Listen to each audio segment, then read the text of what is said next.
በምዕራብ አፍሪካዊቷ ሀገር ቤኒን መፈንቅለ መንግስት ተካሂዶ ወዲያው ከሸፈ። ወታደሮች የሀገሪቱን ፕሬዝዳንት ፓትሪስ ታሎን ገልብጠው ስልጣን መያዛቸውን በብሔራዊ ቴሌቪዥን ማወጃቸውን ተከትሎ መንግስት መፈንቅለ መንግስቱ መክሸፉን በዚያው ቴሌቪዥን ይፋ ማድረጉ ታውቋል።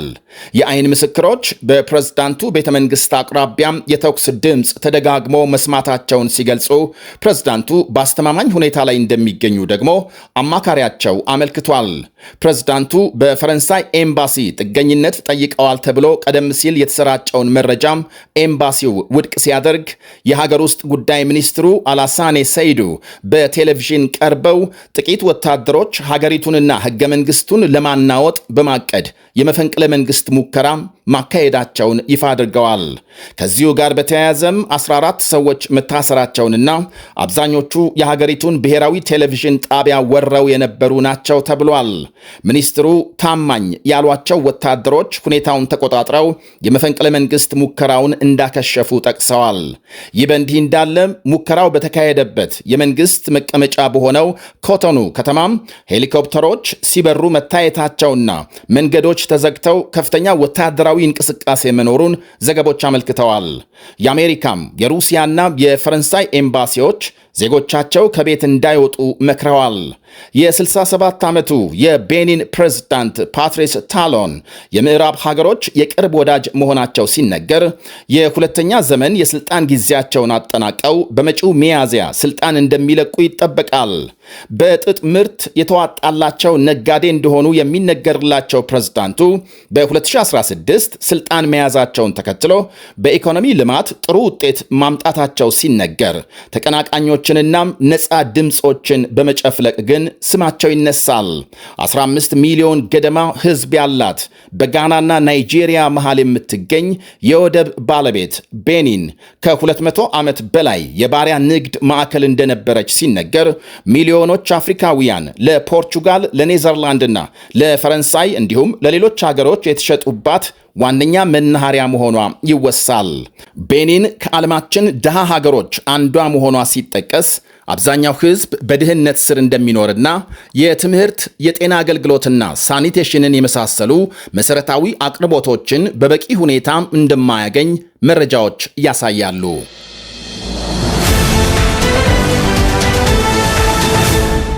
ቭላድሚር ፑቲን በመቶ ሺዎች ህዝብ እንዲሞት አድርጎ የሰው መሬት በኃይል ተቆጣጥሮና በሺዎች የሚቆጠሩ ልጆች አግቶ ነፃ እንዲወጣ የሚፈቅድ የሰላም ዕቅድ በፍጹም ተቀባይነት የለውም ይላሉ ታዋቂው የአሜሪካ ሴኔት አባል ብሪያን ሻድስ። ምክንያቱም ለሌሎች የሚያስተላልፈው መልእክት አሉታዊና ለዓለም ሰላም እጅግ አደገኛ ሁኔታም ይፈጥራል ባይ ናቸው። ዛሬ ፑቲን ለሰራው ጥፋት ካልተቀጣ ነገ ሌላውም መሪ የተነሳም ያሻውን ወንጀል ቢፈጽም በምን አንደበትህ ተው ትላለህ ነው የሴናተሩ ክርክር። የአሜሪካ ሴኔት አሳሳቢ በተባለ አንድ ጉዳይ ላይ ለመነጋገር በተዘጋጀበት ወቅት ያሰሙት ቃል ነው ሴናተሩ። በሩሲያም ታግተው የተወሰዱ በሺዎች የሚቆጠሩ የዩክሬን ሕፃናት ልጆች ዕጣ ፈንታ ያሳሰባቸው ወገኖች ጉዳዩ ትኩረት እንዲያገኝ ቀን ከሌት እየሰሩ ናቸው ይባላል። ሩሲያም በኃይል ከያዘቻቸው የዩክሬን አካባቢዎች ከ300 ሺህ በላይ ልጆች ታፍነው መወሰዳቸው ሲነገር ቤተሰብ ሀገራቸውን ትተው በሩሲያም ባህልና ማንነት እንዲያድጉ ሆን ተብሎ መወሰዳቸውን የሚመለከታቸው ተቋማት ያወሳሉ። ዕድሜያቸው ከ1 እስከ 10 ዓመት የሆኑትን ልጆች አግተው የወሰዱበት ዓላማ የዩክሬን ማንነታቸውን ለመሰረዝ በመሆኑ የጅምላ ግድያ ወንጀል ነው ይላሉ ሌላው የዲሞክራት ሴናተሩ ሪቻርድ ብሉሜንት። ዩክሬንን ከምድረ ገጽ የማጥፋት ዕቅዳቸው አካል በመሆኑ ሩሲያም ልጆቹን የምታኖርባቸው ከ3000 በላይ ጣቢያዎች ተለይተው የታወቁ ሲሆን ወደ ዩክሬን የተጓዙ የአሜሪካ ሴናተሮች ከአፈና ያመለጡ ልጆችን በማነጋገር ስለ ችግሩ መረዳታቸውን ይገልጻሉ። የዩክሬን ባለስልጣናት በበኩላቸው የሚታገቱት ልጆች ስማቸውን፣ ቋንቋቸውን፣ ማንነትና ዜግነታቸውን ሳይቀር እንዲቀይሩ ይደረጋል ይላሉ። ሩሲያ ሙሉ ወረራ ከፈጸመችበት ጊዜ አንስቶ በሺዎች የሚቆጠሩ ሕፃናት ልጆች ከመኖሪያ ቤታቸው ተፈናቅለውና ታፍነው ከወላጆቻቸው እንዲነጠሉ ተደርገው መወሰዳቸውን አክለዋል። ዓለም አቀፍ ሕግ ጥሰው ወደ ሩሲያም አሊያም ወደ ቤላሩስ እንዲሄዱ መደረጋቸውን የታገቱ ልጆች ባለፈው የፈረንጆች ዓመት ከተመዘገበው 20 ሺህ አሁን ወደ 300 ሺህ መድረሳቸውን፣ ልጆቹ ማንነታቸውን አውልቀው እንዲጥሉ አሜሪካና ኔቶ ጠላት መሆናቸውን በመሰረታዊነት እንዲያጠኑ ይደረጋል ባይ ናቸው የዩክሬን ባለስልጣናት። ጦርነቱ በተጀመረበት ዓመት የሩሲያ ጦር 13000 ገደማ የዩክሬን ልጆችን አፍኖ እንደወሰደና አብዛኞቹ ለሩሲያ ቤተሰቦች በማደጎነት እንደተሰጡ ይነገራል። ልጆቹን ለሚያሳድጉ የሩሲያ ቤተሰቦች በየዓመቱ እስከ $2000 ድጎማ እንደሚሰጣቸው የአሜሪካ ሴናተሮች አደገኛ ያሉት ይህንኑ የዩክሬን ልጆች እገታ ጉዳይ በአዲሱ የሰላም ዕቅድ በግልጽ አለመቀመጡ ዕቅዱ ለሩሲያም የበለጠ ያደላ ነው የሚለውን ቅሬታ እንዲጠናከር አድርጓል። ጫናውን ለመቀነስ በዕቅዱ ላይ ማሻሻያ ከተደረገ በኋላ ሁለቱን ተፋላሚ ወገኖች የማነጋገርና የማሳመን ስራም እየተካሄደ ሲሆን ትላንት በፍሎሪዳ የተጠራውን ድርድር ተከትሎ የአሜሪካ ልዩ ልዑክ ስቲቭ ዊትኮፍ ለዩክሬን ፕሬዝዳንት ስልክ መደወላቸው ታውቋል። ዜሌንስኪ የስልክ ውይይቱ በጣም ገንቢ መሆኑን ገልጸው ሀገራቸው ሰላም እንዲመጣም ከአሜሪካ ጋር መስራቷን ትቀጥላለች ብለዋል። ዜሌንስኪ ከፈረንሳይ ፕሬዝዳንት ኢማኑኤል ማክሮን ጋር ተመሳሳይ ውይይት ያካሄዱ ሲሆን እንደ ወትሮ ከጎናቸው እንደሚቆሙ አረጋግጠዋል። ፈረንሳይ የታሰበው ተኩስ አቁም እንዲደረስና ሰላም እንዲመጣ ከሁሉም አጋር ሀገሮች ጋር ለመስራት ቁርጠኛ መሆኗን አክለዋል ማክሮን።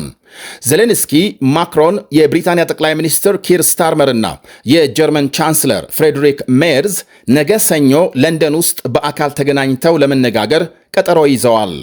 መሪዎቹ በተለይ በትራምፕ የሰላም ዕቅድ ጦርነቱ ካበቃ በኋላ ለዩክሬን አጠቃላይ የደህንነት ዋስትና እንዲሰጣትና በሌሎች ወሳኝ በተባሉ ጉዳዮች ላይ እንደሚመክሩ ይጠበቃል። በተለይ የጦርነቱን ማብቃት ተከትሎ ዩክሬንን የሚጠብቅ ከአጋር ሀገሮች የተውጣጣ ጥምር ኃይል እንዲኖር ከብሪታንያ ጠቅላይ ሚኒስትር ግፊት እየተደረገ ሲሆን ከሩሲያ ፕሬዝዳንት ቭላዲሚር ፑቲን ተቀባይነት አላገኘም። በዩክሬን የሚሰማራ ማንኛውም ኃይል ላይ ጥቃት እንደሚፈጸም ፑቲን አስጠንቅቀዋል። በዚህ ሁሉ መሃል ታዲያም ሞስኮ በዩክሬን ላይ የምትፈጽመውን የአየር ጥቃት አጠናክራ መቀጠሏ ይሰማል።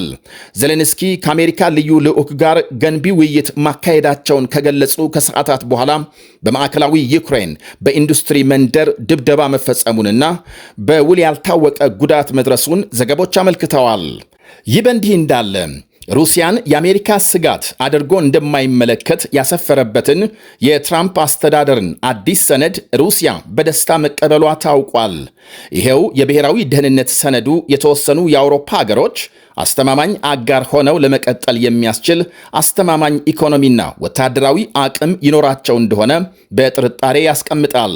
እንዲሁም በአውሮፓ ህብረት በተለይ የስደተኛ ፖሊሲዎች ምሬት ፈጥረዋል በማለት ሲተች የመናገር ነጻነት መገደቡንና የፖለቲካ ተቃዋሚዎች ይታፈናሉ ሲል ዘርዝሯል።